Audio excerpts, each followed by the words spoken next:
رسول اللہ وسلم علیک یا حبیب اللہ۔ یوٹیوب چینل کو سبسکرائب کریں اور گھنٹی کے بٹن پر کلک ہے لقد من اللہ علی المؤمنین اذ بعث فیہم رسولا من انفسہم یتلو علیہم آیاتہ ویزکیہم ویعلمہم الکتاب والحکمہ وَإِن كَانُوا مِن قَبْلُ لَفِي ضَلَالٍ مُبِينٍ، کہ یقیناً بڑا احسان فرمایا اللہ تعالیٰ نے مومنوں پر جب اس نے بھیجا ان میں سے ایک رسول انہی میں سے، پڑھتا ہے ان پر اللہ کی آیتیں اور پاک کرتا ہے انہیں اور سکھاتا ہے انہیں قرآن اور سنت، اگرچہ وہ اس سے پہلے کھلی گمراہی میں تھے۔ تو حضرات گرامی، اللہ تبارک و تعالیٰ نے اس آیت مبارکہ میں مومنوں پر احسان جتلایا ہے۔ اللہ تعالیٰ ارشاد فرماتا ہے لقد من اللہ علی المؤمنین، یقیناً بڑا احسان فرمایا اللہ تعالیٰ نے مومنوں پر۔ اللہ تعالیٰ نے مومنوں پر احسان فرمایا ہے۔ آپ جانتے ہیں کہ کوئی بڑا آدمی کسی انسان پر کوئی معمولی احسان کر کے جتلانے لگے تو آپ یہ بات اس کے شایان شان نہیں ہوگا۔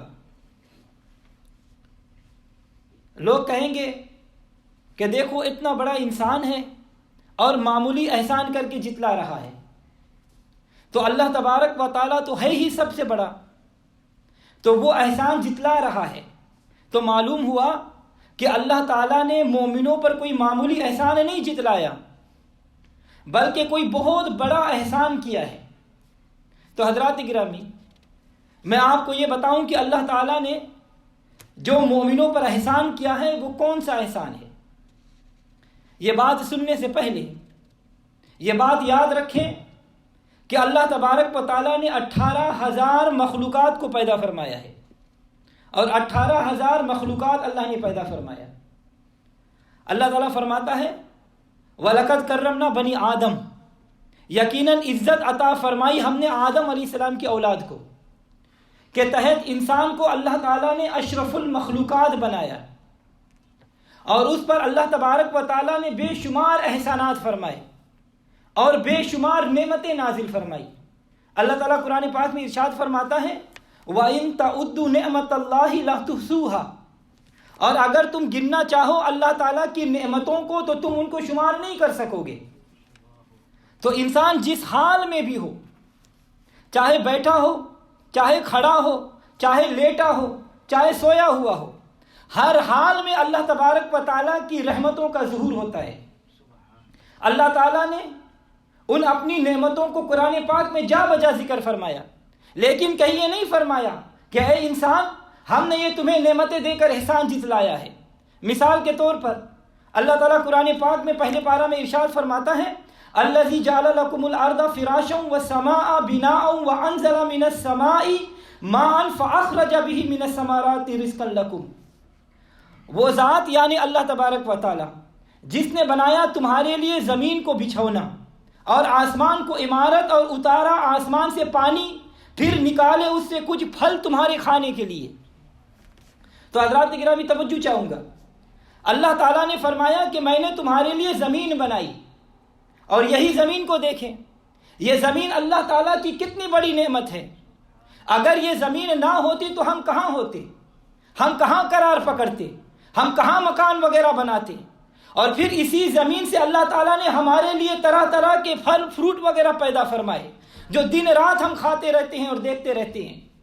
اور اسی زمین سے اللہ تعالیٰ نے ہمارے لیے طرح طرح کے سونا، ہیرے، جواہرات، چاندی، پیتل، لوہا، کوئلہ وغیرہ، یہ سارے چیزیں کتنی بڑی اللہ کی نعمت ہیں۔ اس طرح اور بھی اگر نعمتوں کو شمار کرنا چاہیں تو اس کے لیے بہت سے وقت چاہیے۔ میں کہتا ہوں کہ ایک پانی کو ہی دیکھو، یہ اللہ تعالیٰ کی کتنی بڑی نعمت ہے۔ اگر 24 گھنٹے تک ہمیں یہ پانی نہ ملے تو ہمارا کیا حال ہوگا۔ اسی طرح ہوا کو دیکھیں، یہ اللہ تعالیٰ کی کتنی بڑی نعمت ہے۔ ہماری ذات کے ساتھ ہوا کا کتنا گہرا تعلق ہے۔ اگر ہوا کا وجود نہ ہو تو ہم زندہ نہیں رہ سکتے۔ اسی طرح آسمان کو دیکھو، آپ کتابیں پڑھیں، آپ کو پتہ چلے گا کہ کہ یہ فصل، یہ فروٹ، پھل وغیرہ پکنے میں سورج کی روشنی کا کتنا تعلق ہے. چاند کو دیکھو، سورج ستاروں کو دیکھو، ان کی خوبصورتی اور روشنی کو دیکھو. یہ سب کچھ اللہ تعالیٰ نے انسان کے لیے بنایا ہے. اسی طرح اللہ تبارک و تعالیٰ قرآن پاک میں دوسرے مقام پر ارشاد فرماتا ہے وَإِنَّ لَكُمْ فِي الْأَنْعَامِ لَعِبْرَةً نُسْقِيكُم مِّمَّا فِي بُطُونِهِ مِن بَيْنِ فَرْثٍ وَدَمٍ لَبَنًا خَالِصًا سَائِغًا لِلشَّارِبِينَ. اور بے شک تمہارے لیے جانوروں میں ایک عبرت ہے. دیکھو ہم تمہیں پلاتے ہیں جو ان کے جسموں میں گوبر اور خون کے درمیان نکل کر خالص دودھ جو بہت خوش ذائقہ ہے پینے والوں کے لیے. ایک مقام پر اللہ تعالیٰ ارشاد فرماتا ہے وَلَكُمْ فِيهَا مَنَافِعُ كَثِيرَةٌ کہ ان جانوروں میں تمہارے لیے بڑے منافع ہیں. یعنی بعض جانوروں کا دودھ تم پیتے ہو جیسے بھینس، گائے، اونٹنی اور بکری وغیرہ. ان کو پھر ذبح کر کے ان کے گوشت سے تم طاقت اور قوت حاصل کرتے ہو اور ان کے چمڑے سے تم کتنے فائدے حاصل کرتے ہو، قسم قسم کی چیزیں بناتے ہو. پھر جانوروں کی اون سے تم طرح طرح کے گرم کپڑے بنا لیتے ہو. تو اللہ تعالیٰ فرماتا ہے کہ ان جانوروں میں تمہارے لیے بڑے فوائد ہیں اور اللہ تک پہنچنے کی عبرت بھی ہے. جیسے کہ ان جانوروں کی خوراک دیکھو، یہ کھاتے ہیں گھاس جو زمین سے پیدا ہوتا ہے اور ان کے پیٹ سے نکلتا ہے دودھ. اللہ اکبر. تو حضرات گرامی یہ دودھ کہاں سے نکلتا ہے؟ تو یاد رکھو اللہ تعالیٰ نے جانوروں کے پیٹ میں ایک قسم کی فیکٹری لگائی ہے کہ جب یہ گھاس کھاتے ہیں تو اس گھاس سے گوبر اور خون پیدا ہوتا ہے اور پھر ان خون اور گوبر کے درمیان سے اللہ تعالیٰ ہمارے لیے صاف شفاف پینے کے لیے دودھ نکالتا ہے. آپ دنیا کے بڑے بڑے ڈاکٹر کو 2 کلو گوبر اور آدھا کلو خون دے دو اور ان سے کہو کہ اس سے دودھ نکال دو تو یاد رکھو وہ ڈاکٹر ساری عمر بھی لگا رہے لیکن وہ خون اور گوبر سے ایک بوند دودھ نہیں نکال سکتا. لیکن یہ اللہ تبارک و تعالیٰ کی قدرت ہے کہ وہ ہمارے لیے ہر روز 2 وقت خون اور گوبر سے دودھ نکالتا ہے اور جو صاف اور شفاف ہوتا ہے اور ان میں نہ خون کی بو ہے نہ گوبر کا کوئی جز ہوتا ہے. تو اللہ تعالیٰ فرماتا ہے کہ یہ ہماری معرفت کی نشانیاں ہیں. اسی طرح اللہ تعالیٰ قرآن پاک میں ارشاد فرماتا ہے فَجَعَلْنَاهُ سَمِيعًا بَصِيرًا کہ ہم نے انسان کو سننے والا اور دیکھنے والا بنایا. اور دوسرے مقام پر اللہ تعالیٰ ارشاد فرماتا ہے وَجَعَلَ لَكُمُ السَّمْعَ وَالْأَبْصَارَ وَالْأَفْئِدَةَ لَعَلَّكُمْ تَشْكُرُونَ اور بنائے تمہارے لیے کان اور آنکھیں اور دل تاکہ ان بے شمار نعمتوں پر تم اللہ کا شکر ادا کرو. تو حضرات گرامی توجہ چاہوں گا، غور فرمائیے کہ اللہ تعالیٰ نے ان دونوں آیتوں میں ان نعمتوں کو بیان فرمایا ہے کہ جو اس نے ہمیں اپنے کرم سے عطا فرمائے ہیں، یعنی کان، آنکھ اور دل وغیرہ. اسی طرح اپنے جسم کو ہم دیکھیں کہ اللہ تبارک و تعالیٰ نے ہمیں بولنے کے لیے زبان، چلنے کے لیے پیر، پکڑنے کے لیے ہاتھ اور زندہ رہنے کے لیے جسم میں جان ڈالی اور پھر جسم میں سانس ڈالی، پھر حسن دیا، صحت عطا فرمائی. یہ تمام چیزیں اللہ تعالیٰ کی اتنی بڑی بڑی نعمتیں ہیں کہ اگر ہم ساری عمر بھی ان کا شکر ادا کرتے رہیں تو ہرگز ادا نہیں کر سکتے. یہ جو ہم سانس لیتے ہیں جس کی وجہ سے ہم زندہ ہیں، یہ کتنی بڑی اللہ کی نعمت ہے کہ خدا نہ کرے کہ ایک سانس ہم لیں اور دوسرا سانس نہ آئے تو بولو پھر ہم زندہ رہ سکیں گے؟ نہیں. تو رب کعبہ کی قسم اگر اس سانس کا بھی شکر ادا کرنا چاہے تو نہیں کر سکتے، کیونکہ ہر انسان دن میں 24,000 مرتبہ سانس لیتا ہے. تو حضرات گرامی، تو اگر ہم ہر سانس کا شکر ادا کرنا چاہیں تو کیسے ادا کریں گے؟ اسی طرح یہ کان دیکھیں، اللہ تبارک و تعالیٰ کی کتنی بڑی نعمت ہے کہ جس کے کانوں کی سماعت کمزور ہوتی ہو یا بالکل سماعت ختم ہو جائے وہی جانتا ہے کہ کان کتنی بڑی نعمت ہے. اسی طرح یہ آنکھ دیکھیں، یہ اللہ کی کتنی بڑی نعمت ہے. آنکھوں کی قدر پوچھنا ہو تو ان سے پوچھو جو اس نعمت سے محروم ہے. قیامت کے دن اگر اللہ تعالیٰ صرف اسی آنکھ کا حساب مانگے گا تو بتاؤ کہ میں نے تمہیں دیکھنے کے لیے 2 آنکھیں دی تھی تو تم نے اس کا شکر ادا کیا، تو بتا ہم وہاں کیا جواب دیں گے؟ اگر ہم میں سے کسی نے یہ کہہ دیا کہ یا اللہ ہم نے ساری عمر عبادت کی اور تیری نعمتوں کا شکریہ ادا کیا، تو اللہ تبارک و تعالیٰ اگر عدل کے ترازو کے ایک پٹرے میں اپنی نعمتیں رکھ دے اور دوسرے ترازو پر ہماری ٹوٹی پھوٹی عبادت ہو، تو بتاؤ نتیجہ کیا ظاہر ہوگا؟ تو ہماری یہ ناقص عبادتیں کیا کام آئے گی؟ کیا ہم حساب دے سکیں گے؟ توجہ چاہوں گا، حضرت علامہ شیخ عبد الوہاب رحمۃ اللہ علیہ آپ مبارک فرماتے ہیں اپنی کتاب میں، اور یہ حضرت شیخ عبد الوہاب شیرانی رحمۃ اللہ علیہ کہ وہ اللہ تعالیٰ کے مقبول بندے ہیں کہ جن کو جاگتے ہوئے نبی پاک صلی اللہ علیہ وسلم کی زیارت ہوئی ہے۔ یہی وہ علامہ شیرانی رحمۃ اللہ علیہ اپنی کتاب میں حدیث مبارکہ بیان فرمائے ہیں۔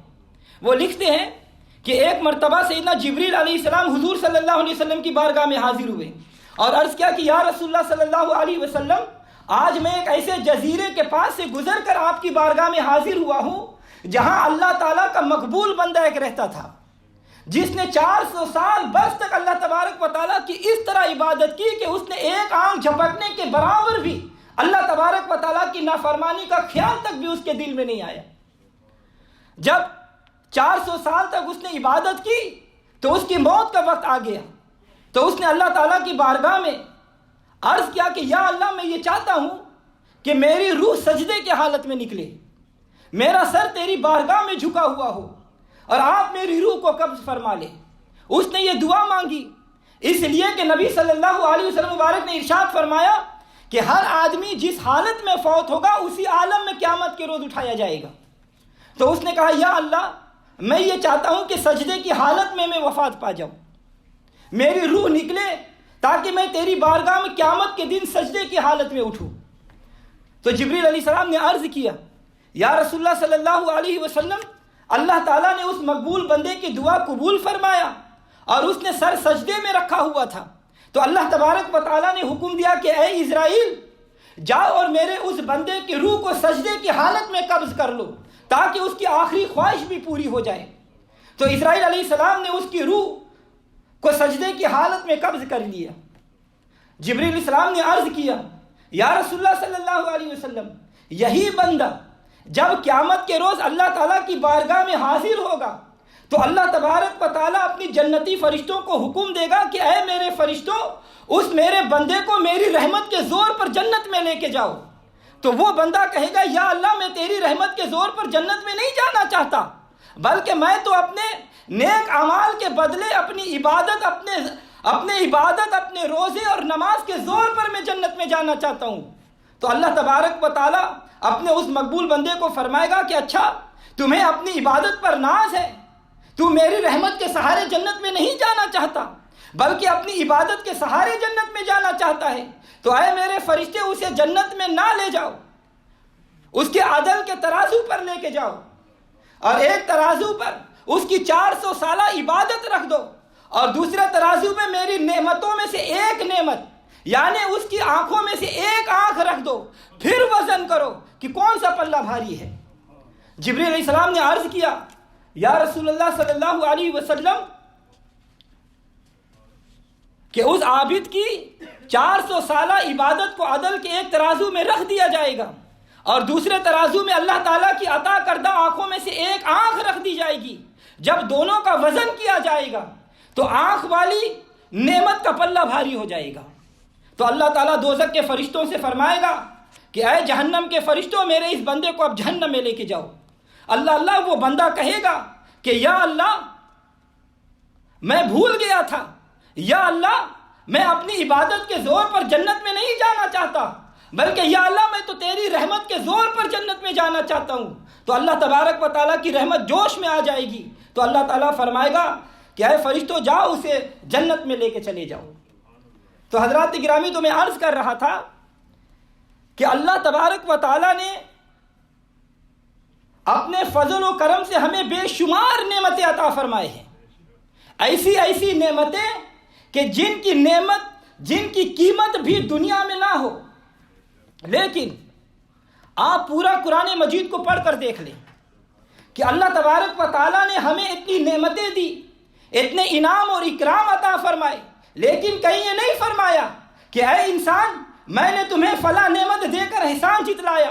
مثلا اللہ تبارک و تعالیٰ نے ہمیں 2 آنکھیں عطا فرمائی، احسان نہیں جتلایا۔ کھانے اور کام کرنے کے لیے 2 ہاتھ دیے، لیکن احسان نہیں جتلایا۔ زبان عطا فرمائی، احسان نہیں جتلایا۔ 2 پاؤں عطا فرمائے، احسان نہیں جتلایا۔ کھانے کے لیے رزق عطا فرمایا، احسان نہیں جتلایا۔ طرح طرح کے پھل عطا فرمائے، احسان نہیں جتلایا۔ رہنے کے لیے زمین مکان عطا فرمائی، احسان نہیں جتلایا۔ قرآن عطا فرمایا، احسان نہیں جتلایا۔ ایمان عطا فرمایا، احسان نہیں جتلایا۔ تو بتانا یہ مقصود ہے کہ اتنی نعمتیں، بے شمار رحمتیں فرمائے، احسان نہیں جتلایا، تو وہ کون سی نعمت ہے کہ جس کو دے کر اللہ تبارک و تعالیٰ نے احسان جتلایا ہے؟ تو سنو، اللہ تبارک و تعالیٰ فرماتا ہے لَقَدْ مَنَّ اللَّهُ عَلَى الْمُؤْمِنِينَ، البتہ تحقیق اللہ تعالیٰ نے مومنوں پر بہت بڑا احسان فرمایا۔ کب؟ جب آنکھیں دی، کب؟ جب کانے دیے، ہاتھ دیے، پیر دیے، کھانے پینے کے لیے چیزیں دی۔ نہیں، بلکہ اللہ تعالیٰ فرماتا ہے اس بَعَثَ فِيهِمْ رَسُولًا، جب اس نے مومنوں میں رسول پاک، صاحب الاولاق، امام الانبیاء، حبیب کبریا، رحمت للعالمین، شفیع المذنبین، احمد مجتبی، محمد مصطفیٰ صلی اللہ علیہ وسلم کو بھیجا۔ نعرہ تکبیر، اللہ اکبر، یا رسول اللہ، جشن عید میلاد النبی۔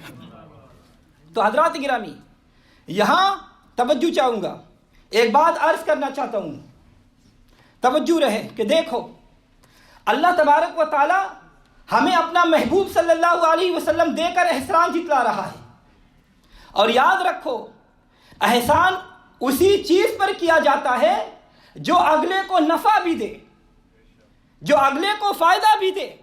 اگر دینے والا ایسی چیز کو دے جس کے اگلے کو نفع نہ ہو، کام نہ آئے، تو دینے والا احسان جتلانے لگے تو اس کا احسان جتلانا بیکار ہوگا۔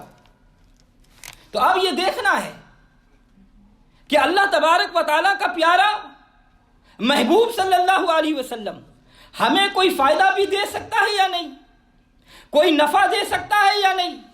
اگر یہ اللہ تعالیٰ کا پیارا حبیب صلی اللہ علیہ وسلم نہ ہمارے کسی کام آ سکتا ہے، نہ کوئی نفع دے سکتا ہے، تو پھر اللہ تبارک و تعالیٰ کا احسان جتلانا بالکل غیر موضوع ہو کر رہ جائے گا۔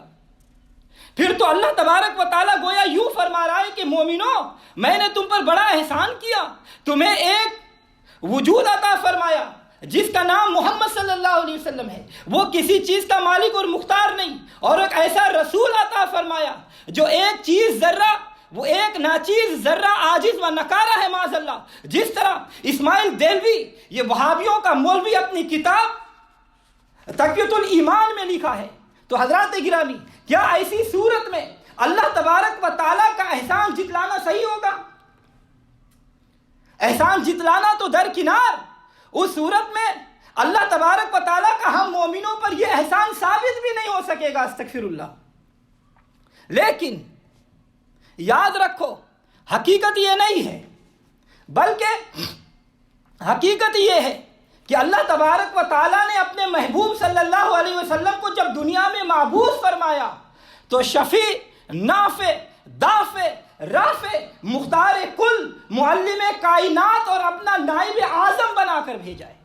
اسی لیے میرے سرکار اعلیٰ حضرت عظیم البرکت مجدد دین و ملت شاہ احمد رضا خان فاضل بریلوی رحمۃ اللہ علیہ فرماتے ہیں کہ روتی آنکھ ہنساتے یہ ہیں، روتی آنکھ ہنساتے یہ ہیں، ڈوبی ناؤ تراتے یہ ہیں، رافع نافع دافع شافع، رافع نافع دافع شافع، کیا کیا رحمت لاتے یہ ہیں، کیا کیا رحمت لاتے یہ ہیں۔ انا اعطیناک الکوثر، انا اعطیناک ساری کثرت پاتے یہ ہیں، ساری کثرت پاتے یہ ہیں۔ تو حضرات گرامی توجہ چاہوں گا، یاد رکھو کہ نبی صلی اللہ علیہ وسلم ہمارے لیے اللہ تبارک و تعالیٰ کے سب سے بڑی نعمت ہے۔ یہاں ایک بات اور بھی عرض کروں گا، بعض لوگوں کا یہ عقیدہ ہے کہ قرآن پاک اللہ تعالیٰ کی سب سے بڑی نعمت ہے، بعض لوگوں کا یہ عقیدہ ہے کہ اللہ تعالیٰ کی سب سے بڑی نعمت دین اور اسلام ہے، اور بعض لوگوں کا یہ بھی عقیدہ ہے کہ ایمان اللہ تعالیٰ کی سب سے بڑی نعمت ہے۔ اس میں کوئی بھی شک نہیں اور نہ ہی کوئی شبہ ہے کہ قرآن پاک اللہ تبارک و تعالیٰ کی سب سے بڑی نعمت ہے، مگر میں آپ سے یہ پوچھنا چاہتا ہوں کہ آپ مجھے بتائیں کہ قرآن مجید جو اللہ تبارک و تعالیٰ کی سب سے بڑی نعمت ہے، یہ نعمت ہمیں ملی کہاں سے ہے؟ یہ دین اسلام جو اللہ تعالیٰ کی سب سے بڑی نعمت ہے، یہ نعمتیں ہمیں کہاں سے ملی؟ اسی طرح ایمان کی دولت جو اللہ تعالیٰ کے سب سے بڑی نعمت ہے، یہ ہمیں ملی تو کہاں سے ملی؟ رب کعبہ کی قسم، یہ قرآن ہمیں ملا تو بارگاہ مصطفیٰ سے، اسلام ہمیں ملا تو بارگاہ مصطفیٰ سے، ایمان ہمیں ملا تو بارگاہ مصطفیٰ سے۔ نہیں، مجھے کہنے دو کہ خود رب رحمان بھی ملا تو بارگاہ مصطفیٰ سے ملا ہے۔ نعرہ تکبیر، نعرہ رسالت، نعرہ رسالت، ارشاد مبارک۔ تو حضرات گرامی آپ جانتے ہیں کہ قرآن پاک ہمیں براہ راست نہیں ملا، بلکہ اللہ تعالیٰ نے قرآن اپنے پیارے حبیب صلی اللہ علیہ وسلم پر نازل کیا، اور اللہ تبارک و تعالیٰ کے حبیب صلی اللہ علیہ وسلم نے ہمیں عطا فرمایا۔